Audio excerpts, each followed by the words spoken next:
మన పిల్లలు రకరకాల సింపుల్ క్వశ్చన్స్ మనకు అడుగుతూ ఉంటారు. వాళ్ళు అలా అడిగినప్పుడు మనకు ఇబ్బందికరంగా ఉంటుంది, అవునా కాదా?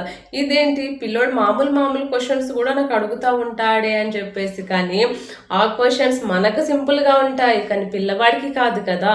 ఆ చిన్న మనసుకు ఆ చిన్న క్వశ్చనే పెద్దగా అనిపిస్తుంది, కానీ మన పెద్ద మనుషులకు ఆ చిన్న క్వశ్చన్స్ మనకు సిల్లీగా అనిపిస్తాయి. కానీ పిల్లవాడికి ఎలా ఉంటుంది అని చెప్పేసి అంటే, వాడు ఆ క్వశ్చన్ వాడు ఏమైనా నేర్చుకోవాలనే ఆశ పిల్లోడికి ఎక్కువగా ఉంటుంది. కాబట్టి మనం పిల్లలని క్వశ్చన్స్ వేసేటప్పుడు వాళ్ళని మనం ఎంకరేజ్ చేయాలి. నువ్వు క్వశ్చన్స్ అడుగుతున్నావా, నేను నీకు ఆన్సర్ చెప్తాను అని చెప్పేసి ఆ క్వశ్చన్స్ని మనము వాళ్ళకి ఓపికగా సమాధానం చెప్పాలి.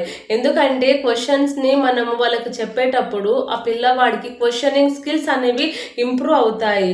కాబట్టి పిల్లలని ఎప్పుడు కూడా నువ్వు అడ్డమైన క్వశ్చన్స్ నాకు వెయ్యకురా, నువ్వు నోరు మూసుకొని ఉండు అని చెప్పేసి అనొద్దు. సింపుల్ క్వశ్చన్స్ అయినా వాళ్ళకు సింపుల్గానే ఆన్సర్ ఇవ్వాలి. అప్పుడు పిల్లవాడు హ్యాపీగా ఉంటాడు. అరే నేను ఏదైనా అడిగితే మా మమ్మీ మా డాడీ నన్ను ఏమనకుండా వాళ్ళకు చెప్తున్నారని చెప్పేసి వాళ్ళు హ్యాపీగా ఫీల్ అవుతారు.